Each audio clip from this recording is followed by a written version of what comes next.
Donald Trump के खिलाफ हो गई है। मुसीबत डोनाल्ड ट्रंप की बढ़ चुकी है इतनी कि अब पूरी दुनिया में आप जानते हैं कि ईसाई समुदाय भारी मात्रा में है।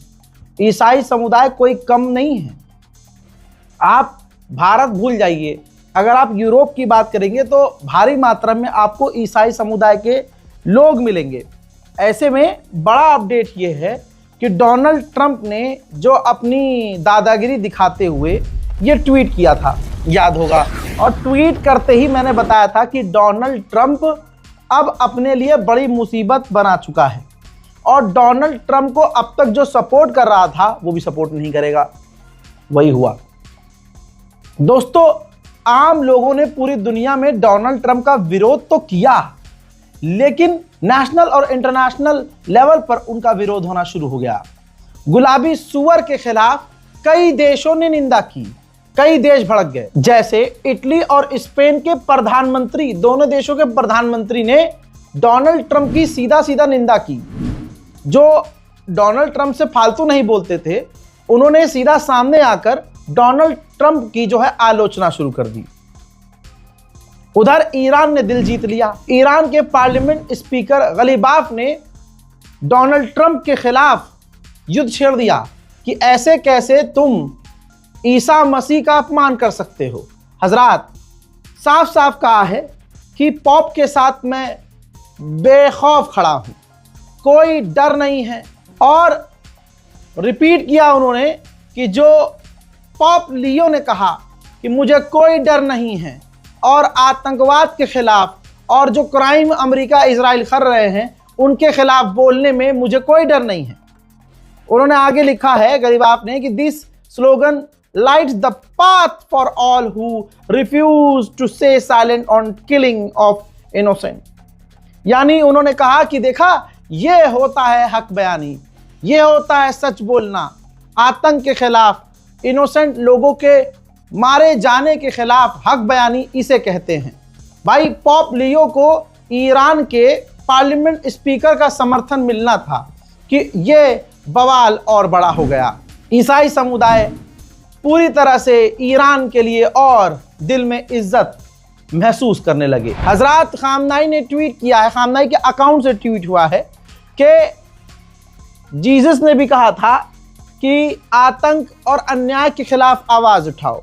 आज दुनिया देख रही है कि डोनाल्ड ट्रंप ने पॉप लियो का अपमान कर दिया। इन्होंने पॉप लियो की बात को सपोर्ट करते हुए कहा कि यही तो ऊपर वाले का आदेश है कि इंसानियत के रास्ते पर चलो, आतंकवाद और बच्चों को मारने वाले का साथ मत दो। तमाम ये चीजें एकदम से ये ट्रेंड पर आ गई। भाई, खामनाई की तरफ से ये ट्वीट उनके ऑफिशियल अकाउंट से, और फिर दुनिया के कई बड़े देश। डोनाल्ड ट्रंप को एहसास हुआ, अच्छा ये एहसास करने वाला सुअर नहीं था, तभी तो इसने अपने आप को ईसा मसीह समझ लिया। भाई तौबा तौबा।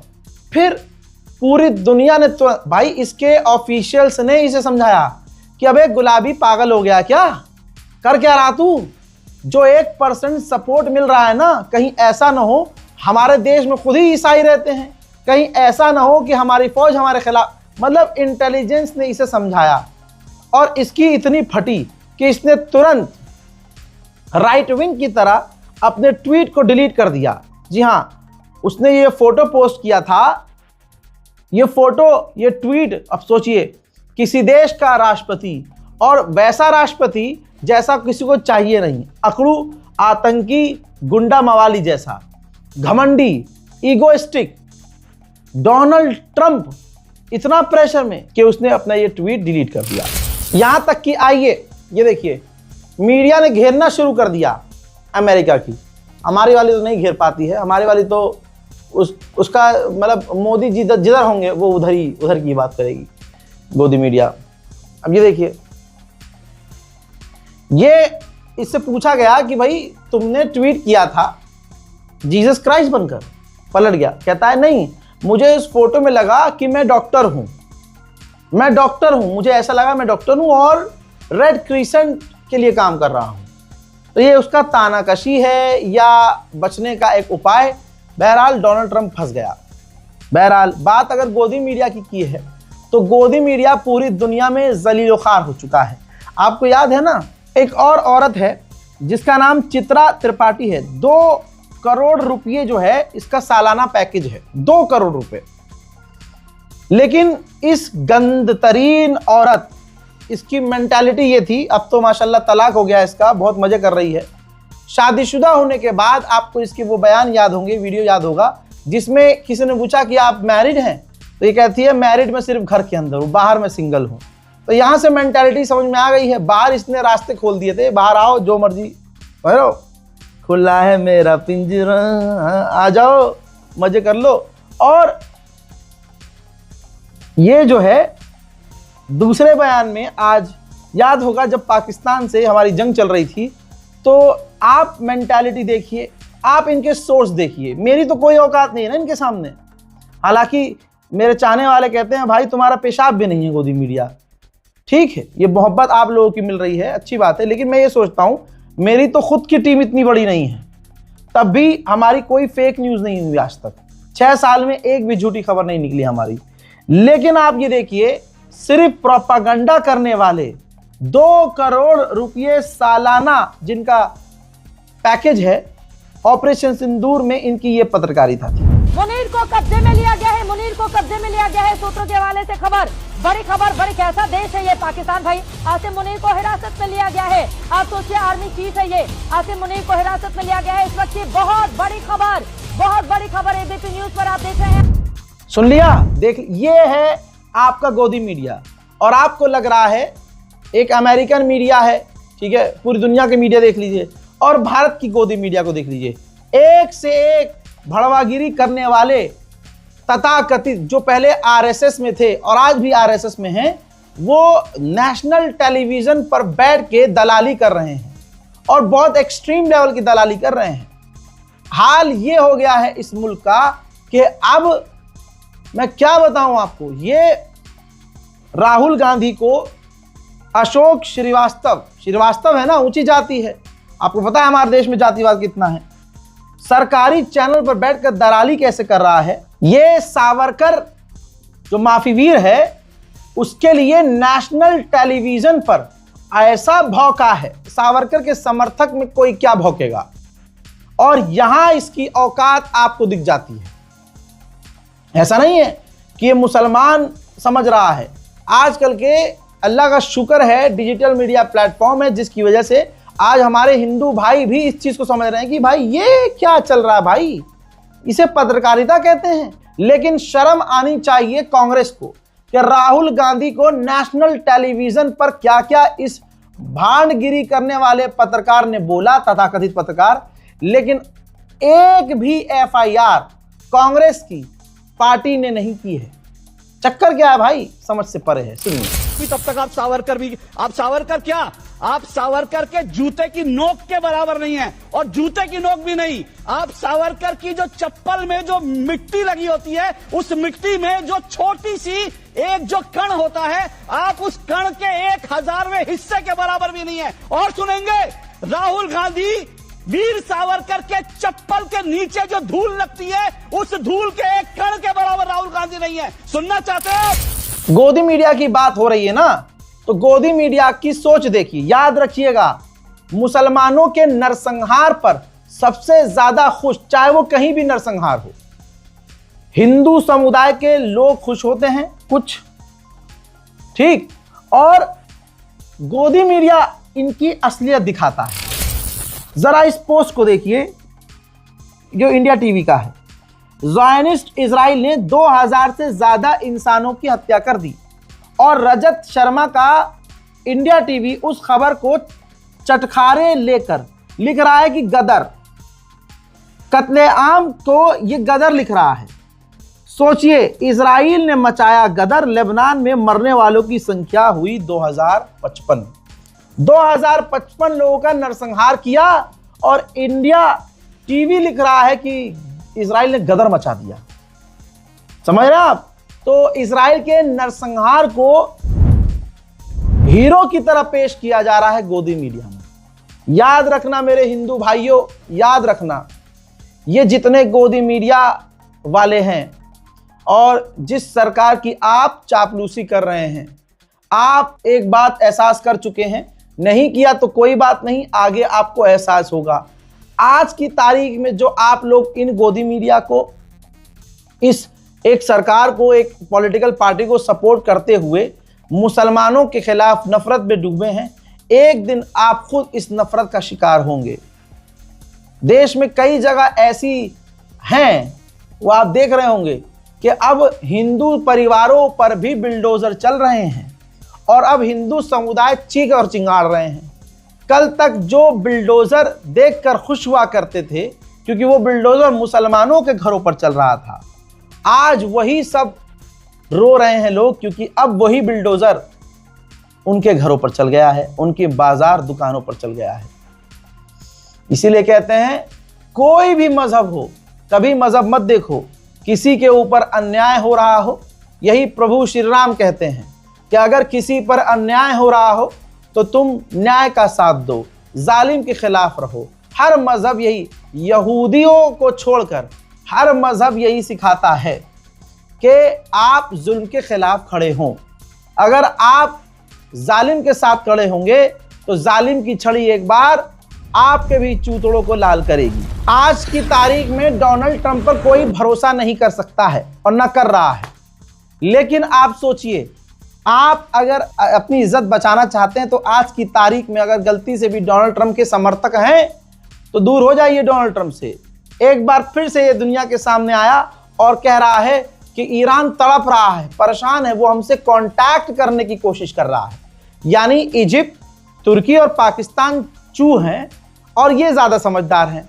अरे मीडिएटर्स लगातार कोशिश कर रहे हैं कि सीज फायर एक्सटेंड हो जाए, दोबारा बातचीत हो जाए। गुलाबी सुअर चुंदी आंखें लेके आता है, वो हमसे कांटेक्ट करने की कोशिश कर रहे हैं। अरे ईरान भूल जाता है क्या? मुझे लगता है इसको गजनी वाली प्रॉब्लम है। 2 झापड़ मारा जाता है, फिर 2 घंटे बाद भूल जाता है कि मुझे किसी ने मारा है। ट्रम्प ने एक बार फिर से आदत का बेचारा है, मतलब मुझे तो तरस आ रहा है इस पे कि अपनी इज्जत की धज्जियां उड़वा रहा भाई ये। दोस्तों, इसने आगे धमकी दी है कि अगर ईरान अपने आप अपना एनरिच यूरेनियम हमें दे दे तो अच्छी बात है, और अगर अपना एनरिच यूरेनियम वो हमें नहीं देगा तो हम जाकर खुद ले लेंगे। हंस बात नहीं लीजिएगा, खबर सुनिए। इसकी बात ही ऐसी है कि अब हंसी आती है। कह रहा है कि ईरान स्ट्रेट ऑफ हॉर्मुज के जरिए दुनिया को धमकाना बंद कर दे। अरे स्ट्रेट ऑफ हॉर्मुज के जरिए वो दुनिया को धमका रहा है तो उसी कैटेगरी में तो तू भी आ गया भाई, तूने भी तो आगे से बैरिकेड कर दिए हैं। फिर कह रहा है कि हमें स्ट्रेट ऑफ हॉर्मुज की जरूरत नहीं है। अरे स्ट्रेट ऑफ हॉर्मुज की जरूरत नहीं है, फिर काहे फड़फड़ा रहे हो? कह रहा है कि स्ट्रेट ऑफ हॉर्मुज की जरूरत दूसरों को है, हम तो तेल, गैस, ईंधन खूब बनाते हैं, हमें किसी चीज की कमी नहीं है। अबे तो भाई कहना क्या चाह रहा है भाई तू? तुझे स्ट्रेट हॉर्मुज कल तक चाहिए था। कल तक ये गुलाबी सुअर कह रहा था कि स्ट्रेट ऑफ हॉर्मुज खुलवाने के लिए हम दुनिया से मदद मांग रहे हैं। आज हराम का जाना कह रहा है कि स्ट्रेट ऑफ हॉर्मुज बंद करवाने के लिए हम दुनिया से मदद मांग रहे हैं। ना कल दुनिया ने इसका साथ दिया, ना आज दुनिया का कोई एक देश स्ट्रेट ऑफ हॉर्मुज में बैरिकेड करने के लिए इसके साथ आया है। बेचारा कितना यको तन्हा है गुलाबी सुअर। सुअर अक्सर अकेले ही रह जाते हैं। जो देश अभी तक ईरान का साथ नहीं दे रहे हैं उनको ईरान का साथ देना चाहिए। डोनाल्ड ट्रंप ने आगे कहा है कि ईरान की जंग जब खत्म हो जाएगी, ईरान की जब लड़ाई खत्म हो जाएगी तो हम इसके बाद क्यूबा जाएंगे। यानी इसकी जो सोच है बुढ़े की, बस कब्जा करने की है। इसीलिए तो नेतन्याहू और ट्रंप की इतनी पटती है, क्योंकि वो भी कब्जा कर रहा है आसपास के इलाकों पर और ये गुलाबी सुअर भी कब्जा करना चाहता है आसपास के इलाकों पर। तेल का भूखा ये बुढ़ा बुढ़ापे तक ये लड़कियों का भूखा था, छोटी छोटी बच्चियों का भूखा था। एप्स्टीन फाइल में हवाई नाम नहीं है इसका। यही वजह है कि आज ये दूसरे देशों पर कब्जे की बात कर रहा है।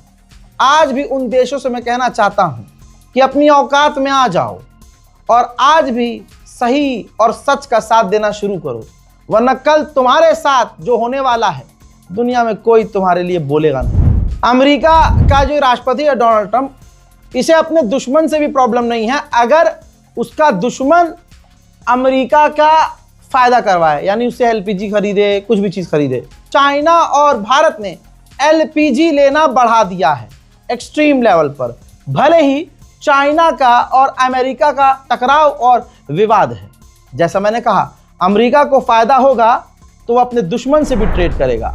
मोहतरम हजरात, दूसरी तरफ एक बड़ा अपडेट है आपकी स्क्रीन पर। अमेरिका के पास एक एडवांस और नई तरह की मिसाइल थी जिसका नाम था PRSM। बहुत कम थी क्योंकि उसने ताज़ी बनाई थी, नई तरह की मिसाइल थी। उसने ये नए तरह की मिसाइल को ईरान पर ही टेस्ट किया और वो जो लेटेस्ट उसकी मिसाइल्स थी वो ख़त्म कर दी ईरान पर दागकर। अब उसके पास वैसी मिसाइलें बची नहीं है। वहीं अमेरिका का एयरक्राफ्ट कैरियर जो ईरान के करीब जा रहा है, ज़रा मैप में देखिए, लाइन मैंने बना दी है, वो भाई लाल सागर से नहीं जा रहा है। यमन के हुथीस का खतरा देखते हुए वो पूरा अफ्रीका की तरफ से चक्कर काटते हुए लंबा रास्ता लेकर ईरान की तरफ जा रहा है। हजरात, दुनिया का कोई ऐसा अखबार नहीं है, एक दो को छोड़कर, जो ये कह रहा हो कि अमेरिका जीत गया है, डोनाल्ड ट्रंप जीत गया है। मामला उल्टा है। तो भाई बुरी तरह से आखिरकार न्यूयॉर्क टाइम पर भड़क गया है अमेरिका। डोनाल्ड ट्रंप भड़का है क्योंकि सबको पता है कि ईरान जीत गया है। इसके पास कुछ प्लेटफॉर्म नहीं है, इसने अपना प्लेटफॉर्म बनाया ट्रुथ, उस पर ये सिर्फ ट्रुथ पर फॉल्स जो है क्लेम करता रहता है। अब कह रहा है कि न्यूयॉर्क टाइम फेक न्यूज़ फैला रहा है। वाह भाई वाह, बहुत बढ़िया। न्यूयॉर्क टाइम फेक न्यूज़ फैला रहा है और ये गुलाबी सुअर सच बोल रहा है। कह रहा है कि न्यूयॉर्क टाइम बता रहा है कि हम हार गए हैं और ईरान जीत गया है। ये झूठ फैला रहे हैं, फेक, जिसका सारा जो न्यूयॉर्क टाइम बता रहा है उसका उल्टा है, हम जीते हैं। आप बौखलाहट देखकर समझ सकते हैं कि ट्रंप कितनी बुरी हार से दो चार हो रहा है। एक बड़ा अपडेट यह है कि अमेरिका स्ट्रेट ऑफ हॉर्मुज़ की तरफ वो जहाज भेज रहा है जो समुद्र के अंदर छुपे हुए बम होते हैं, माइंस, उनको ढूंढते हैं और उनको तबाह करते हैं। माइन क्लीनर जहाज उन्हें कहा जाता है। इंडोनेशिया एक मुस्लिम देश है और अब डोनाल्ड ट्रंप भीख मांग रहा है इंडोनेशिया से और कह रहा है कि इंडोनेशिया हमें अपना एयर स्पेस इस्तेमाल करने दे इस जंग में। अब देखना यह है कि इंडोनेशिया क्या जवाब देता है। बड़े बड़े देशों ने, यहां तक कि नेटो के देशों ने, बड़े बड़े अमेरिका के साथियों ने इस जंग में ईरान के खिलाफ अमेरिका को अपने एयर स्पेस का इस्तेमाल करने नहीं दिया, सिर्फ ब्रिटेन को छोड़कर। बड़ा अपडेट यह भी है कि रशिया और ईरान के विदेश मंत्रियों ने फोन पर बातचीत की है। वहीं ईरान ने लताड़ लगाई है यूरोपीय यूनियन को और कहा है कि अपना किरदार निभाओ, अपनी जिम्मेदारी निभाओ और शांति और अमन लाने के लिए कोशिश करो। लेकिन यूरोपीय यूनियन शांति और अमन लाने की बात नहीं कर सकता क्योंकि डोनाल्ड ट्रंप शांति और अमन की तरफ है ही नहीं और यूरोपीय यूनियन डोनाल्ड ट्रंप को कुछ कह ही नहीं सकता। पूर्व अमेरिका के विदेश मंत्री ने कहा है, पूर्व, अभी वाले नहीं, अभी वाले की तो हवा निकल चुकी है। पूर्व अमेरिका के विदेश मंत्री ने कहा है कि अगर हमारे टैंकरों पर, हमसे लिंक टैंकरों पर या फिर उनको एस्कॉर्ट करने वाली अमेरिकी नेवी को ईरान की नेवी ने निशाना बनाया तो बहुत बुरा होगा। बहरहाल 40 दिन जो अमेरिका के साथ बुरा हुआ है उससे ज़्यादा क्या बुरा होगा। हालत ऐसी हो गई है कि अमेरिका का जो करंट विदेश मंत्री है वो धमकी देने से पहले सोच रहा है, तो पुराने पूर्व डिफेंस मिनिस्टर ईरान को धमका रहे हैं। कोशिश करके देख लो एक बार, स्ट्रेट ऑफ हॉर्मुज़ में घुसो तो सही, फिर ईरान बिस्मिल्लाह पड़ेगा और वो बिस्मिल्लाह खत्म होगी इन्ना लिल्लाहि व इन्ना इलैहि राजिऊन पर। जहां गुलाबी सुपर कह रहा है कि ईरान तड़प रहा है, बौखला रहा है, परेशान हो रहा है, वहां मीडिएटर्स का अपडेट ये है कि मीडिएटर्स की कोशिश ये है कि अमेरिका और ईरान को एक बार फिर से आमने सामने बिठाकर बातचीत करवाई जाए। हालांकि ईरान ने साफ मना किया है कि अब हमें इस पर भरोसा नहीं है। शुरू में भी ईरान कह रहा था कि हमें अमेरिका पर भरोसा नहीं है। हजरात, उधर अमेरिका ने घेराबंदी की हुई है पहले से ही, तो ईरान से लिंक 2 टैंकर जो पीछे से आ रहे थे, उन्होंने देखा जब अमेरिका ने घेराबंदी करी है तो उन्होंने भी यू टर्न ले लिया अपनी सेफ्टी को देखते हुए। तो इसका मतलब यह है कि जो देश ईरान से तेल ले रहे थे या ईरान को अपना टैंकर भेज रहे थे, अब वो भी मान लीजिए कि अगर इंडिया ईरान से तेल ले रहा था तो अब इंडिया का टैंकर भी ईरान से तेल नहीं ले पाएगा, क्योंकि अब बीच में अमेरिका भी है। यानी कल तक सिर्फ ईरान रोक रहा था दुनिया को तेल लेने से, आज अमेरिका भी आ गया।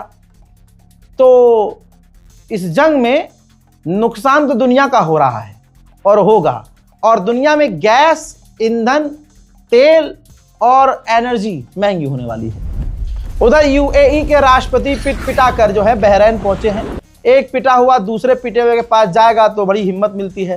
तो यूएई के राष्ट्रपति इस वक्त बहरीन में हैं और जो कुछ भी ईरान ने इनके साथ किया है उस पर चर्चा कर रहे हैं। मेरे दोस्तों, इस रिपोर्ट को शेयर करना मत भूलिएगा। और ये टेबल पे बैठा नहीं हूँ मैं, ये टेबल सिर्फ सहारे के लिए लगा ली है कि ऐसे टेक लगा लूँ, क्योंकि भाई कभी 40 दिन 24-24 घंटे काम करके देखिएगा तो आपको एहसास होगा कि मेहनत किसे कहते हैं। और जिस्म भी साथ देना बंद कर देता है, दिमाग काम करना बंद हो जाता है, और यहाँ सारा खेल दिमाग का है। मेरे चेहरे के एक्सप्रेशन को अब कौम पढ़ लेती है, अपने लोग पढ़ लेते हैं कि हाँ थका हुआ इंसान है, आज तबीयत ख़राब है।